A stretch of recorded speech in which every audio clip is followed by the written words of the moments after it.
I'm Kenneth, a relationship coach and a psychotherapist. Every relationship is different, and every breakup is different. Work with me, and you'll get professional help on your situation. Just click on the link in the description below, or go to my website, askcraig.net.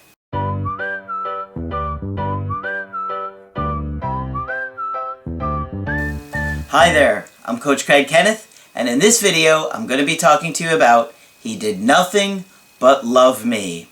So the reason I wanted to do this video for you guys today is because I often see in your situations and in your breakups issues that have happened and you feel tremendous guilt about, and you often will beat yourself up over those things, and you didn't realize at the time why it was going on and what was happening. Maybe you felt kind of out of control and very afraid or scared in the relationship.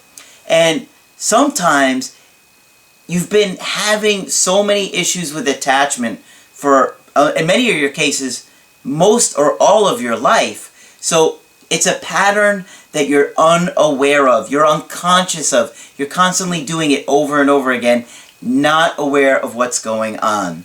So, I talk a lot about this in my video, The Real Reason Relationships Fail, but anxiety really has a massive impact on relationships, and it is one of the main reasons relationships fall apart. So this video is going to show some of the patterns that happen that I see in relationships that cause us to get our anxiety triggered and to basically destroy the very thing that we are trying to protect. And it's a constant issue that I see over and over and over again, and I really think I figured it out with pointing how anxiety really leads to relationships ending in breakups. So the woman in today's email was in her early 30s, and her boyfriend is also around the same age. She said, "We've been dating for a year and a half and just moved in together 6 months ago. It all started the weekend before Valentine's Day, the 10th. He ended up coming home late from work. A friend that works with him said that he had gotten off of work at 6:15, yet he didn't arrive home until 8:30-ish. Okay, so you can see how anxious that this woman is, that she's asking a coworker where he is, that he's not home by 8:30-ish. I mean, it's a little bit more than 2 hours late from work, but sometimes you get home a little bit late with traffic, maybe you had to get gas, whatever.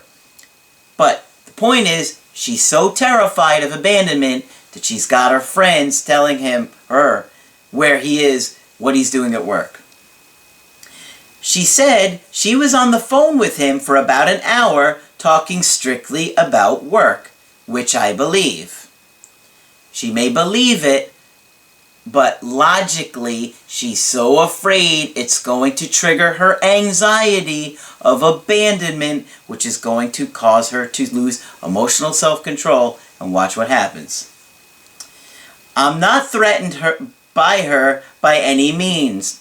Well, when you're anxious, it's not logical. It's not like you're logically thinking, oh, this person is a threat. You may know that they're not a threat logically, but because it's an early trauma, you're going to have, symptoms from it, and it's not going to be logical, as you can see from her behavior that's about to happen. She is someone I've grown up with, and she is the one that introduced us. I confronted him. So why is she confronting him? This is something you confront somebody over with? You're just home from 2 hours from work? No. If my girlfriend was home from work by 2 hours, I'd be like, hey, how you doing? How was your day? Did you get stuck at work or something? Like, I wouldn't think anything of it. I wouldn't make a big deal about that. I confronted him, and he said the same thing, and was talking to another employee regarding a big side job that he had lined up. But that next morning, before I left for work, I blew up at him. So, logically, she's saying, oh, this isn't a threat, but look at her. She's terrified of abandonment, and she's not even aware of it, so it triggers her. She lashes out and loses emotional self-control over something that really should have been squashed real quick, because the woman introduced them together. Why, if she had any interest in this guy, would she introduce him to somebody else? Logically, it doesn't make any sense. And what happens? I said awful things to push him away. What do I tell you guys? The very thing that we're afraid of, we cause to happen. She was afraid of abandonment and being abandoned, being alone, and what does she do? She pushes him away. It's the exact opposite of what she wanted to happen. I told him I didn't love him and that I should never have dated someone with such a low standard for myself. This guy, all he did was come home from a little bit late from work, and he had someone confirm what he was doing. And what does she say? She says really hurtful things.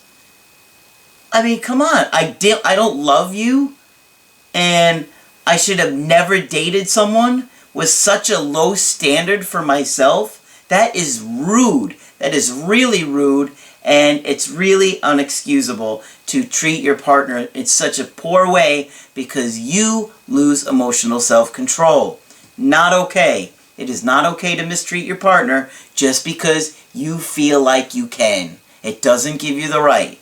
And to say to somebody that you don't love them is really hurtful. And then the other stuff, which you didn't say, I'm sure it was not too pretty, about having such low standards for herself. Okay, so what she says here is extremely graphic. I won't say it, so you'll just have to put two and two together. I also said the next time I was out blanking someone's blank, I'll be sure to tell you it's for overtime. Oh, what a sweet, kind girlfriend he has here. That was extremely crass and rude. She said, you see, I was married for 12 years and my husband cheated on me numerous times and sent a text to me at the end saying that he's been seeing someone else for weeks. Well, like I said earlier, it's a trauma, see? So now, the anger that she has towards her husband and maybe her caregivers, she's taking it out on this poor guy who just came home a little bit late for work. This is why I say that anxiety is the real reason relationships fail. Not every relationship, of course, but believe me, the level of anxiety and intimacy plays a huge part in every relationship, and you need to be extremely aware of it.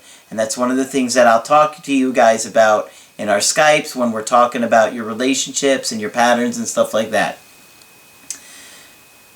She says the girl was 19 and he was 34. It was just an awful experience, meaning her previous husband. I told him I needed space. Now we're back to the other guy. I told him I needed space. I got a hotel room for 4 days. That Saturday night, he called me around midnight to make sure I was okay. I didn't answer because I had fallen asleep. He sent me a text saying, oh, that makes perfect sense. You hotel room since you are blanking on someone's blank tonight. See, now he's anxious because he's afraid that she's abandoning him by being out with another guy. I didn't respond those few days because I was upset. In my eyes, I was just making a reference because he stayed out late the night before for overtime. She's getting angry at this guy because he's working overtime. I don't know about you guys out there.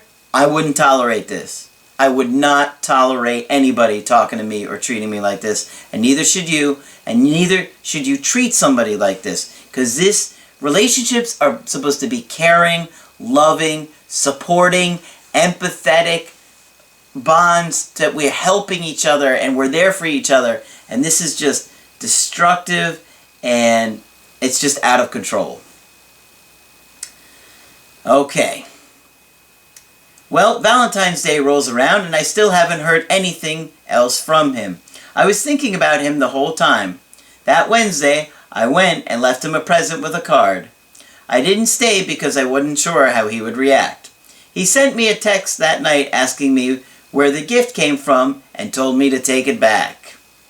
Then, the next message I get was, "Did you find another place to live yet, or do you need more time?"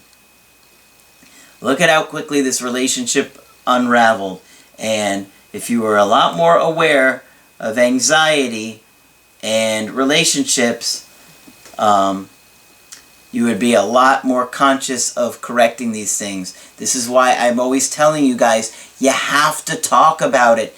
Talking about it is the way that you heal those traumas. You don't sit there and make a sexual reference about someone else and not contact me all weekend. He was completely right. Yep, she's figured that out now. He was so hurt. He's a very emotional guy. He was always the one showing such love and affection.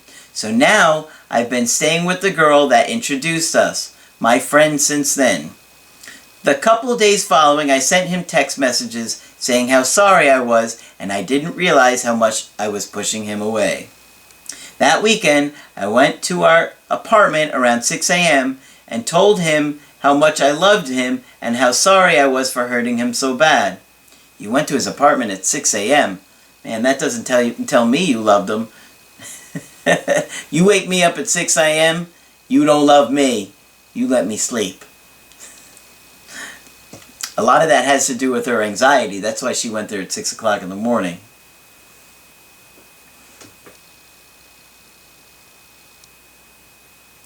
He said he's done.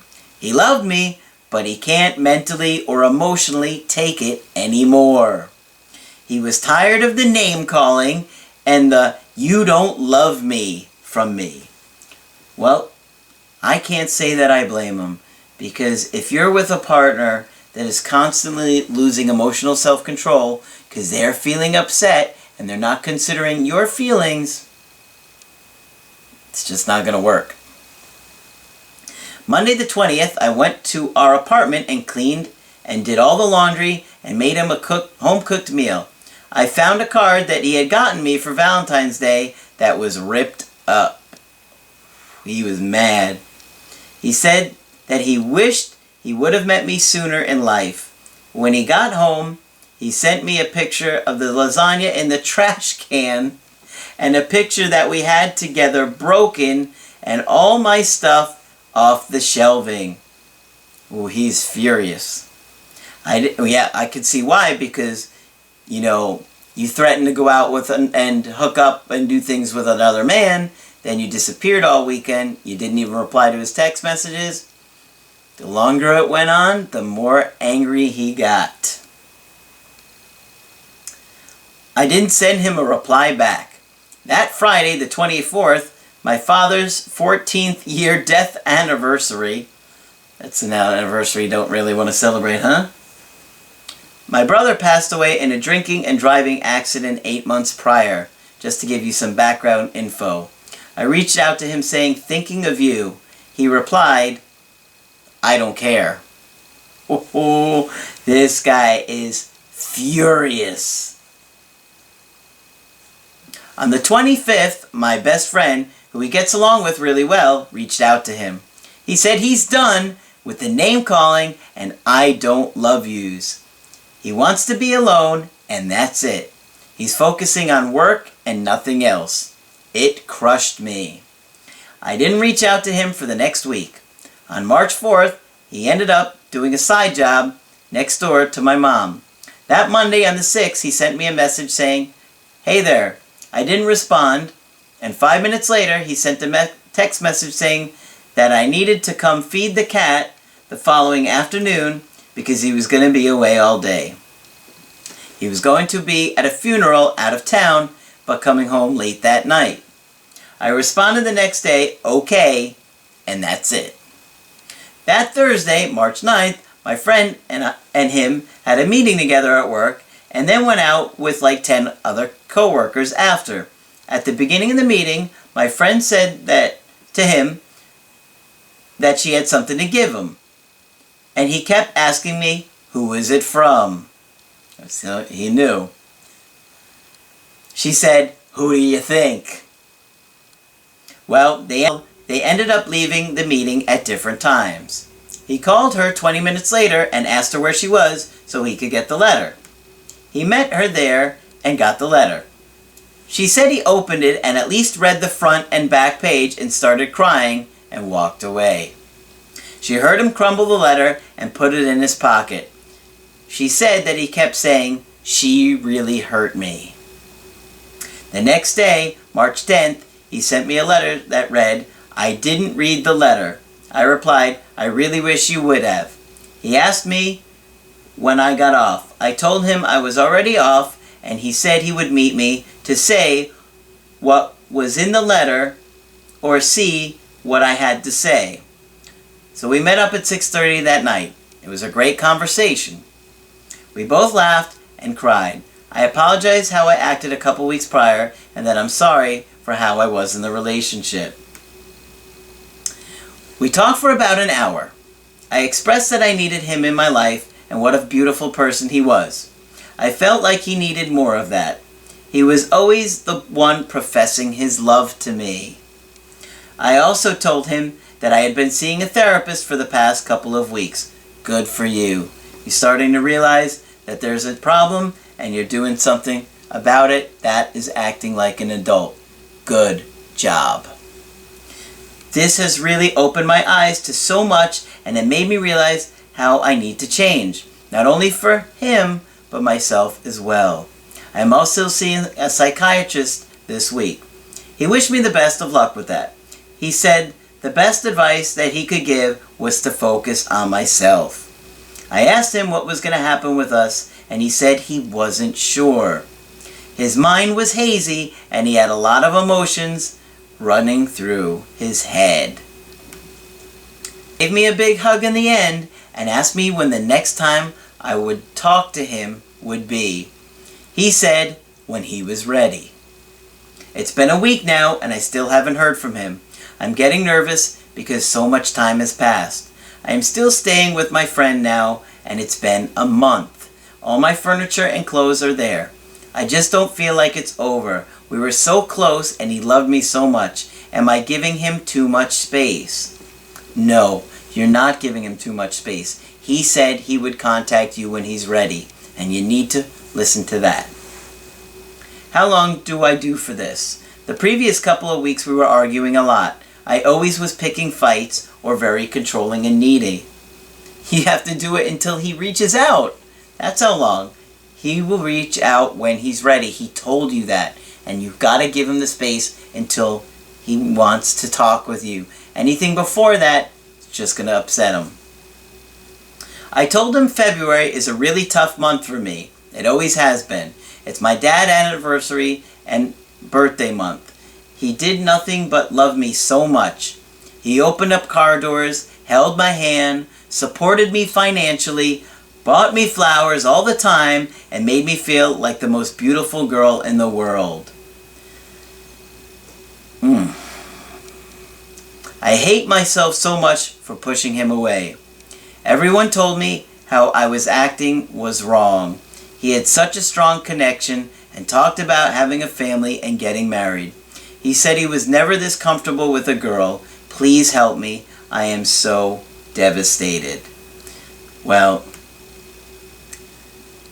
you really dug yourself a deep hole for this situation, and I highly suggest that you work on yourself and work on the issues that you've had in your relationship.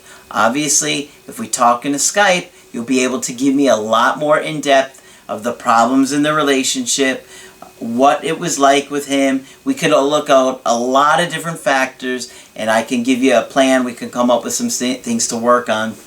But, you know, you got to improve yourself because, like I tell you guys all the time, no contact is not going to get your ex back. Here we have a situation that the entire relationship fell apart, self-destructed more likely, and no contact simply isn't going to correct those issues if you do start to spend time together again. If you don't do the work and you get lazy, which some of you guys do, and you come back to me a few months later telling me you didn't follow my instructions, believe me, I know what's in your best interest. I tell you to do the work, and I give you a plan because I know what's going to help you change. I know what's going to give you the skills and the tools to have healthier, happier relationships so you don't have to go through these extremely painful breakups where you're constantly terrified if you're ever going to hear from the person again.